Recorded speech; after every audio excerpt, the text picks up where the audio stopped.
Good morning everyone. Class 11 subject physics, chapter number आपका 11। ये आपके हीट के चैप्टर्स हैं, चैप्टर 11 और 12। आज हम पढ़ेंगे chapter number 11, thermal properties of matter. Okay, इसके अंदर आपका है part heat and temperature. What's the heat of and temperature? आप जानते हो हीट किसी भी गर्म चीज़ को टच करना यानी कि हीट है, उसका जो टेम्परेचर है। टेम्परेचर का डेफिनेशन क्या है? Average energy of each molecules, या एनर्जी ऑफ ईच मॉलिक्यूल्स का जो एवरेज है इज कॉल्ड बी टेम्परेचर। अब हीट क्या है? आपका वे ऑफ ट्रांसफ़र ऑफ एनर्जी। आपका साइड में देखिए, हमने राइट हैंड साइड में लिख रखा है हीट का यूनिट आपका जे यानी कि जूल, और ऐसे ही वर्क का जो यूनिट है वो भी आपका जूल है। लेकिन दोनों ही क्या है? वे ऑफ ट्रांसफ़र ऑफ एनर्जी। लेकिन जो वर्क है वो आपका मैकेनिकल में आएगा और जो हीट है वो नॉन मैकेनिकल। जैसे कि वर्क किसी भी बॉडी में एनर्जी देना यानी कि काम करना, तो हम क्या लगाते हैं? बॉडी में फोर्स लगाते हैं, तो डिस्प्लेसमेंट होता है और उसको एनर्जी मिलती है। It's a way of transfer of energy, यानी कि हमने टच करके फोर्स लगाया और उस फोर्स में क्या हुआ? एनर्जी आई। ठीक है। अब हीट है, जो आपका हीट है ये भी आपका एक फॉर्म ऑफ एनर्जी है, वे of transfer of energy, but ये नॉन मैकेनिकल आएगा, यानी कि बिना टच किए या बिना फोर्स लगाए हीट क्रिएट करना, it's called be heat, way of transfer of energy. अब जो टेम्परेचर का डेफिनेशन है, average energy of each molecule. इसमें देखिए हमने दो बॉक्सेस लिए हैं, box A and box B. Box A का जो टेम्परेचर है 50 degree Celsius and box B का जो टेम्परेचर है 20 डिग्री सेल्सियस। आप अच्छे से जानते हैं जिसका टेम्परेचर ज़्यादा होगा उसमें जो मॉलिक्यूल्स हैं वो ज़्यादा तेज़ी से वाइब्रेट होंगे, और जिनका टेम्परेचर कम है वो कम वाइब्रेट होंगे, धीरे धीरे वाइब्रेट होंगे। अब इसमें देखिए इन दोनों को आपस में, दोनों बॉक्सेस को हम कॉन्टैक्ट में लेके आते हैं, तो कॉन्टैक्ट में क्या आएंगे? जो ज़्यादा एनर्जी वाले मॉलिक्यूल्स हैं वो कम टेम्परेचर वाले बॉक्स में जाएंगे। तो यानी कि क्या कर रहे हैं? हीट इनको, जो बॉक्स ए ने अपनी एनर्जी बी को दी, ठीक है ना, टेम्परेचर इंक्रीज हुआ उसका, इट्स कॉल्ड बी हीट। यही है हीट की आपका वे of transfer of energy, form of energy. इसी तरीके से हीट हमने बिना फोर्स लगाए या बिना टच किए आपके एक कंटैक्ट से दूसरे कंटैक्ट में एनर्जी कैसे क्रिएट होती है। लेकिन बट इसमें क्या होना चाहिए कि हीट, दोनों का टेम्परेचर क्या होना चाहिए? अलग अलग होना चाहिए। डिफरेंस इन टेम्परेचर नेसेसरी, ये आपकी कंडीशन नेसेसरी है कि जो हीट को ट्रांसफ़र करने के लिए जो टेम्परेचर हैं दोनों डिफरेंस होने चाहिए। अगर दोनों के टेम्परेचर क्या होंगे? सेम होंगे, 50 डिग्री सेल्सियस 50 डिग्री सेल्सियस, दोनों आपस में एक दूसरे से वाइब्रेट होंगे, लेकिन कंटैक्ट में आएंगे, वापस अपने अपने बॉक्स में उसी टेम्परेचर में आ जाएंगे। तो यानी कि हीट के लिए आपका क्या नेसेसरी है? Difference in temperature. Okay, heat और टेम्परेचर देख लिया। अब देखिए आपका है थर्मोमेट्री। थर्मोमेट्री आपके मेजर ऑफ टेम्परेचर। हम टेम्परेचर को किस तरीके से मेज़र करें? देखिए आपके एक आते हैं बॉइलिंग पॉइंट और एक आपका आता है melting point of ice and boiling point of water. आपने स्केल्स तो 10th क्लास में पढ़े होंगे, degree Celsius scale, kelvin and Fahrenheit. नीचे हमने लिख रखा है आइस पॉइंट और ऊपर है आपका स्टीम पॉइंट, यानी कि इसको बॉइलिंग पॉइंट भी कह सकते हैं। सबसे पहला स्केल देखिए हमने डिग्री सेल्सियस वाला बनाया हुआ है, फिर फ़ारेनहाइट का है, फिर आपका थर्ड नंबर पे जो जहाँ के लिखा हुआ है इट्स कॉल्ड बी केल्विन। जो आपका आइस पॉइंट है वो आपका 0 डिग्री सेल्सियस और जो स्टीम पॉइंट है वो 100 डिग्री सेल्सियस। ओके, और जो फ़ारेनहाइट में आपका 32 फ़ारेनहाइट और जो बॉइलिंग पॉइंट है वो आपका 212 फ़ारेनहाइट। फिर आपका केल्विन वाला जो थर्ड नंबर स्केल है 273 केल्विन और ऊपर आपका है 373 केल्विन, 0.1515। ठीक है। अपन 10th क्लास में क्या करते थे? 0 डिग्री सेल्सियस को केल्विन में कन्वर्ट करो या केल्विन को 0 डिग्री सेल्सियस में कन्वर्ट करो। ओके, डिग्री सेल्सियस से फ़ारेनहाइट में कन्वर्ट करो या केल्विन में। तो ये किस तरीके से अपन स्केल चेंज करते हैं? पहले देखिए हम एक ग्राफ बता रहे हैं, ये हमने नीचे ग्राफ बनाया हुआ है फ़ारेनहाइट के बीच में और सेल्सियस के बीच में। फ़ारेनहाइट का स्केल आपका हमने एक्स एक्सिस में लिया है, जो स्केल आपका सेल्सियस वाला स्केल है वो हमने एक्स एक्सिस में लिया हुआ है। हमने एक पॉइंट इंडिकेट कर रखे हैं A B C D E। और जहाँ ई पॉइंट है उसमें कोऑर्डिनेट हमने लिख रखे हैं सी और एफ। ओके, आपका जो फ़ारेनहाइट स्केल है आपका वो कहाँ से स्टार्ट होता है, उसका आइस पॉइंट क्या होता है 32, तो हमने ए पॉइंट में हमने 32 लिख रखा है, और जो ऊपर आपका बॉइलिंग पॉइंट है उस पर हमने 212 लिख रखा है, ठीक है।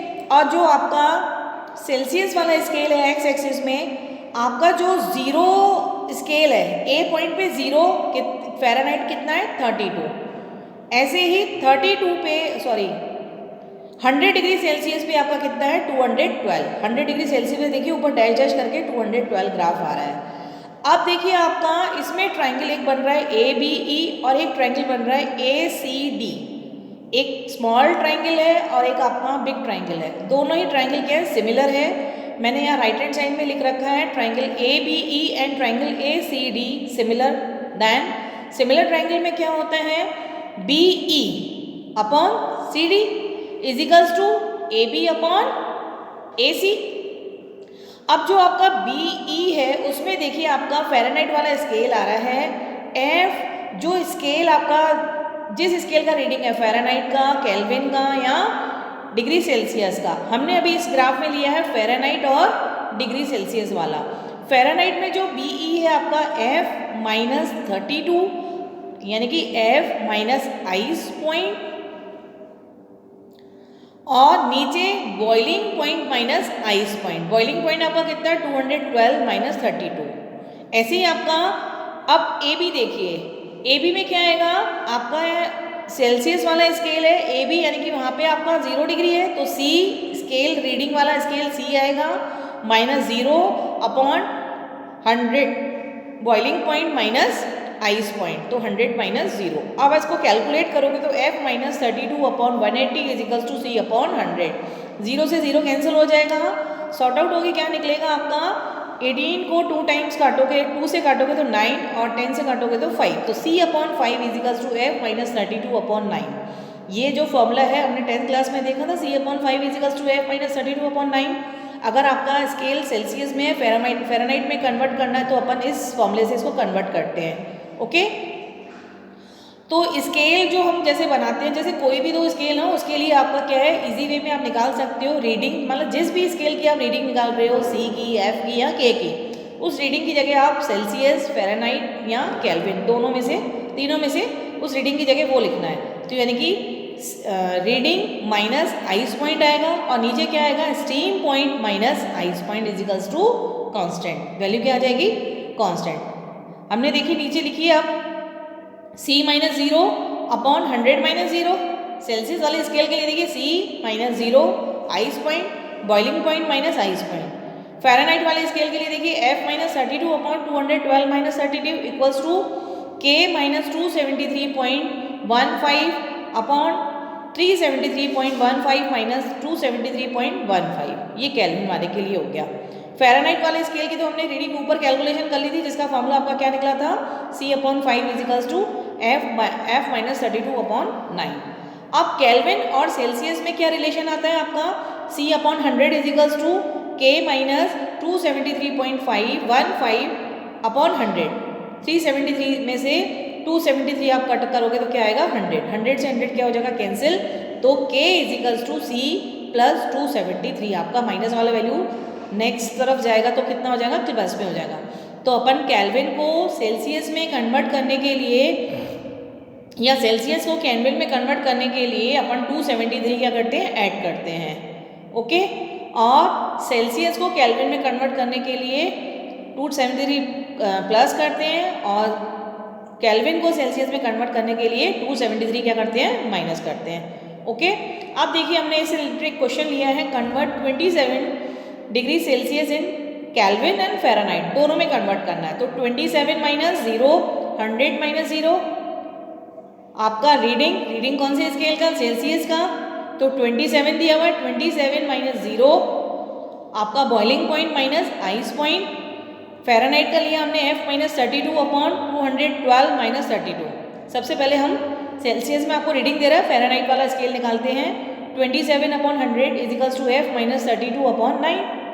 इसको आप जब कैलकुलेट करोगे तो 9 into 27 is equals to 5 bracket के अंदर f माइनस 32। यहाँ से आप f का वैल्यू फाइंड आउट कर सकते हो। ओके स्टूडेंट्स, अब देखिए आपका नेक्स्ट क्वेश्चन क्या है। फॉर र्यूमरस स्केल, आपका एक र्यूमरस स्केल है जिसका आइस पॉइंट कितना है 0 degree R and steam point क्या है 80 degree R humerus. Find the value of 20 degree Celsius in terms of humerus. आपको 20 डिग्री सेल्सियस पे ह्यूमरस स्केल की रीडिंग फाइंड आउट करनी है। ये आपके 4 ऑप्शंस दिए हुए हैं, 24 degree R, 14 degree R, 16 degree R and 28 degree R. इसका सी ऑप्शन सही आएगा। देखिए इसका कैलकुलेशन कैसे है। हमने सबसे पहले सेल्सियस डिग्री वाला स्केल लिया, 0 degree Celsius, 100 degree Celsius, ice point and boiling point. ऐसे ही ह्यूमरस वाला स्केल तो आपको दे रहा है आइस पॉइंट 0 और बॉइलिंग पॉइंट कितना दे रहा है आपको 80 डिग्री। वही हमने जो फॉर्मूला बताया था वो फॉर्मूला आपने रखा, सब्स्टिट्यूट किया, C minus 0 upon 100 minus 0। Reading वाला scale C, ice point upon boiling point minus ice point. ऐसे ह्यूमरस वाले स्केल की रीडिंग माइनस 0, 80 माइनस 0। इसको हमने और जो C का वैल्यू कितना दे रहा है आपको 20 डिग्री सेल्सियस, तो C की जगह आपने क्या सब्स्टिट्यूट किया 20 upon 100 equals to R upon 80। 0 0 cut हो गया और आपका क्रॉस मल्टीप्लाई करोगे तो 8 का 2 से मल्टीप्लाई करोगे तो 8 2 या 16। तो ह्यूमरस स्केल की रीडिंग 20 डिग्री सेल्सियस पे कितनी आई 16। ओके, अब देखिए आपका नेक्स्ट क्वेश्चन जो है 3rd number. If temperature is change from 30 degree to 60 degree, find the value of del T in Kelvin scale and Fahrenheit scale. Kelvin scale और Fahrenheit scale में change लेके आना है।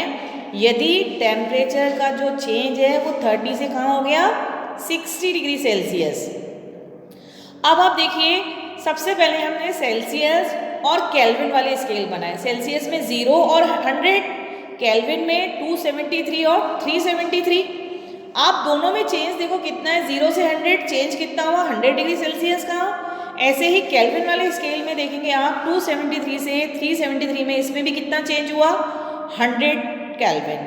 जितना सेल्सियस में चेंज हुआ उतना ही आपका केल्विन में चेंज हुआ, यानी कि 1 degree change is equals to 1 Kelvin change. Celsius 1 degree Celsius change is equals to 1 Kelvin change. तो 30 degree Celsius change 30 Kelvin change. अब देखिए जो ऊपर जो चेंज हमने एरो बना के लिखा हुआ है 30 टू 60, यानी कि इनके बीच में जो चेंज है वो कितना है 30 का। तो ऐसे ही केल्विन में भी चेंज कितने का होगा 30 डिग्री केल्विन चेंज। ओके, क्योंकि दोनों का जो डिफरेंस आ रहा है वो दोनों का सेम है तो उनके चेंज भी क्या होगा वो सेम होगा। अब हमें फ़ारेनहाइट स्केल की वैल्यू फाइंड आउट करनी है। सेल्सियस के लिए वही आपका 0 डिग्री सेल्सियस 100 और फ़ारेनहाइट का 32 और 212। सेल्सियस वाले में तो वही 100 डिग्री सेल्सियस का चेंज है, लेकिन फ़ारेनहाइट में आपका कितना चेंज है 180 फ़ारेनहाइट का। ओके, अब देखिए 100 डिग्री सेल्सियस का अगर चेंज होता है तो फ़ारेनहाइट में कितने का होता है 180 का। तो अगर 1 डिग्री है दोनों तरफ आप क्या कर दो बोथ साइड्स 100 से डिवाइड कर दो, तो 1 degree Celsius change is equals to 1.8 Fahrenheit change. अगर सेल्सियस में 1 डिग्री का चेंज होता है तो फ़ारेनहाइट में 1.8 फ़ारेनहाइट का चेंज होगा। तो 30 डिग्री चेंज हुआ है टोटल, 30 से 60 यानी कि 30 डिग्री का चेंज हुआ है। तो 30 degree change equals to 1.8 into 30 से क्या कर देंगे मल्टीप्लाई। तो 30 का आप 1.8 से मल्टीप्लाई करोगे तो आपका क्या आएगा 54 फ़ारेनहाइट चेंज। तो आपके दोनों के आंसर आ गए। केल्विन का आंसर आएगा आपका 30 degree kelvin change and Fahrenheit का 54 फ़ारेनहाइट चेंज। अब देखिए हमने नीचे लिख रखा है 1 डिग्री चेंज पे केल्विन भी 1 डिग्री चेंज होता है और फ़ारेनहाइट 1.8 फ़ारेनहाइट चेंज होता है। और जो स्केल था वो आपका क्या था reading minus ice point upon steam point minus ice point is equals to constant for any point. Okay, ये आपके चैप्टर नंबर 11 का पार्ट नंबर 1 है। इस वीडियो को हम यहीं फिनिश करते हैं। Okay students.